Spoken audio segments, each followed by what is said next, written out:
بسم اللہ الرحمن الرحیم۔ السلام علیکم۔ تمام سننے والوں کو رمضان المبارک کی مبارکباد پیش کرتے ہیں۔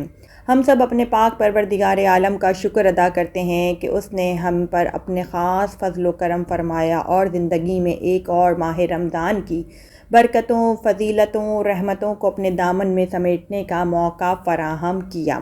کتنے ہی مسلمان ایسے ہیں جو پچھلے سال تو اس ماہ مبارک میں ہمارے ساتھ تھے، زندہ تھے، موجود تھے، سحر اور افطار کے دسترخوان میں ہمارے ساتھ بیٹھا کرتے تھے، مگر اب وہ اس دار فانی سے کوچ کر چکے ہیں۔ اب ہم ان کے لیے صرف مغفرت کی دعا ہی کر سکتے ہیں، اور جو زندہ ہیں تو انہیں اس موقع سے بھرپور فائدہ اٹھانا چاہیے کہ پتہ نہیں اگلے برس ہمیں یہ ماہ مبارک نصیب ہو یا نہ ہو۔ ماہ رمضان المبارک وہ مہینہ ہے جس میں باران رحمت عروج پر ہوتی ہے، جنت کو آراستہ کیا جاتا ہے، جہنم کے دروازے بند کر دیے جاتے ہیں، شیاطین کو سلاطین میں قید کر لیا جاتا ہے، اور اس ماہ مبارک میں رحمت کی، مغفرت کی، نجات کی کشتیوں کو ساحل پر اتارا جاتا ہے کہ ہے کوئی جو حقیقی طور پر رحمت کا، مغفرت کا، نجات کا طلبگار ہو، اور وہی انسان جو حقیقی معنی میں رحمت، مغفرت اور نجات کا طلبگار ہوگا وہی ان کشتیوں میں سوار ہو سکے گا۔ باقی جو انسان، جو مسلمان مفہوم سے خالی اور عاری ہو کر ماہ رمضان المبارک کو گزارتے ہیں، وہ ان کشتیوں کے قریب تک نہیں پہنچ سکیں گے۔ ہم خوش نصیب ہیں جو اتنے برے حالات میں کہ جہاں پر دنیا میں چاروں طرف بیماری اور موت کے سائے منڈلا رہے ہیں، پروردگار عالم نے ہمیں صحت بھی عنایت کی اور زندگی بھی عنایت کی۔ اب ہمیں چاہیے کہ اپنے پاک پروردگار عالم کی ان عظیم نعمتوں کا شکر اس انداز میں کریں کہ اس ماہ مبارک میں اپنے گزشتہ گناہوں کی توبہ طلب کریں۔ علماء کرام ارشاد فرماتے ہیں، ان عظیم نعمتوں کے بعد کوئی کم نصیب ہی ہوگا جو اپنے رحمان الرحیم پروردگار عالم سے اپنے گناہوں کو بخشوا نہ سکے۔ ماہ رمضان المبارک معرفت الہی کو حاصل کرنے کا بہترین ذریعہ ثابت ہو سکتا ہے۔ اگر ہم تھوڑی سی کوشش کریں اور تفکر سے کام لیں تو قرب الہی کو حاصل کر کے خدا کے بتائے ہوئے راستے پر چل سکتے ہیں، اس راستے پر جو صراط مستقیم ہے، جو خدا کے برگزیدہ بندوں کا راستہ ہے، جو ایسا عظیم راستہ ہے جس پر خدا کی نعمتوں اور رحمتوں کا نزول ہوتا ہے، اور اس راستے کی منزل یا آخری قیام گاہ جنت الفردوس ہے۔ یہ ماہ مبارک ہمیں صبر کا، تحمل کا، برداشت کا، احساس کا درس دیتا ہے۔ اب سوال یہ پیدا ہوتا ہے کہ کس چیز کا احساس ہمارا رب چاہتا ہے کہ ہم میں پیدا ہو؟ تو جواب یہ ہے کہ بھوک و پیاس کی شدت کا احساس۔ ہمیں احساس ہو کہ بھوک و پیاس کس قدر عظیم آزمائش ہوتی ہے۔ جو لوگ اس آزمائش سے گزر رہے ہیں ان پر کیا گزرتی ہے۔ تحقیق نے ثابت کیا ہے کہ غربت تمام برائیوں کی ماں ہے۔ جس معاشرے میں غربت بڑھ جاتی ہے تو وہاں باقی کی برائیاں خود بخود جنم لے لیتی ہیں، کیونکہ بھوک کیا ہے، کیسے بیان کروں، تصور سے ہی رونگٹے کھڑے ہو جاتے ہیں۔ بھوک ایک طرح کی آگ ہے جو نظر تو شاید نہیں آتی مگر پیٹ کی ایک ایک آنت کو جلا دیتی ہے، اور پھر انسان اس آگ کو بجھانے کے لیے کوئی بھی قدم اٹھا لیتا ہے۔ یہی وجہ ہے کہ اکثر لوگ کوڑے دان سے کھانے کو چن کر اپنی اس آگ کو بجھاتے ہیں۔ ہمیں احساس ہونا چاہیے، اور بات فقط احساس کی نہیں ہے بلکہ ہر صاحب حیثیت شخص کی اخلاقی ذمہ داری ہے کہ وہ اپنے ضرورت مند مومن بھائی کی مدد کرے، ان کی کفالت کرے، مگر انتہائی خاموشی کے ساتھ، اور اس بات کا خیال رکھتے ہوئے کہ اس کی عزت نفس بھی مجروح نہ ہو۔ حبیب خدا سردار انبیاء حضرت محمد مصطفیٰ صلی اللہ علیہ وآلہ وسلم ارشاد فرماتے ہیں، ایک مومن کو دوسرے مومن سے ویسے ہی سکون حاصل ہوتا ہے جیسے پیاسے کو ٹھنڈے پانی سے۔ سبحان اللہ! کہ اگر ہم اس حدیث کے مفہوم کو سمجھیں اور ہر صاحب حیثیت شخص ایک ضرورت مند مومن بھائی کے گھرانے کی کفالت کر لے تو شاید معاشرے میں کوئی بھوک کی زحمت میں مبتلا ہی نہ ہو، اور یہ کفالت فقط ماہ رمضان المبارک تک محدود نہ رہے بلکہ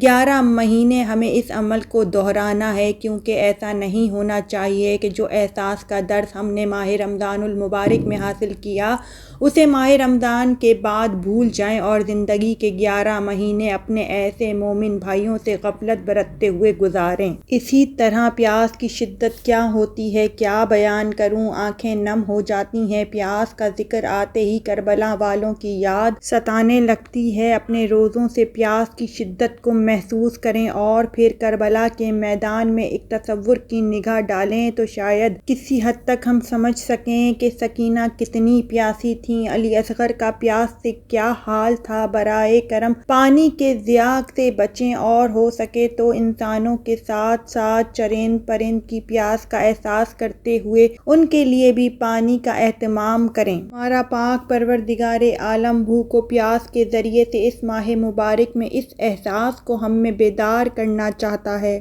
یہ ماہ رمضان المبارک کے روزوں کا وہ مفہوم ہے جسے شاید ہم فراموش کر بیٹھے ہیں۔ ماہ رمضان المبارک عبادتوں کا مہینہ ہے، تلاوت قرآن کریم، فرقان حمید کا مہینہ ہے، ذکر کا اور اذکار کا مہینہ ہے، اور ہم سب اس میں کوئی شک نہیں کہ بے انتہا دعائیں پڑھتے ہیں اور پڑھنا بھی چاہیے، جس کا اجر و ثواب ہمیں عطا ہوتا ہے۔ مگر ہاتھ باندھ کر آپ سب سننے والوں سے گزارش کرتی ہوں کہ جو دعا بھی پڑھ رہے ہیں اس کا ترجمہ ضرور پڑھیں تاکہ ہمیں اس دعا کی معرفت حاصل ہو اور پتہ چلے کہ ہم اپنے رب سے مانگ کیا رہے ہیں، طلب کیا کر رہے ہیں، اس دعا کا ترجمہ کیا ہے، اور اس دعا کے الفاظ جب ہم اپنی مادری زبان میں دہرائیں گے تو وہ ہمارے ذہن کے دریچوں کو کھول کر ہمیں غور و فکر اور تفکر کرنے کی دعوت دیں گے کہ اے حضرت انسان، تو دیکھ تو صحیح کہ تو طلب کیا کر رہا ہے، دعا کیا کر رہا ہے، اب تیرا عمل اپنی دعا کے مطابق بھی ہونا چاہیے۔ آپ کی خدمت میں ایک چھوٹی سی مثال بطور نمونہ، بطور اگزامپل پیش کرنا چاہتی ہوں کہ ماہ رمضان المبارک کے پہلے دن کی دعا جو کتابوں میں موجود ہے، اگر ہم اس کے ترجمے پر غور و فکر کریں تو محسوس ہوتا ہے کہ کتنی مکمل اور جامع دعا ہے۔ جب انسان اپنے رب کی خاطر بھوک و پیاس کو برداشت کرتا ہے اور پھر اس حالت میں اپنے رب کی بارگاہ میں دامن کو پھیلا کر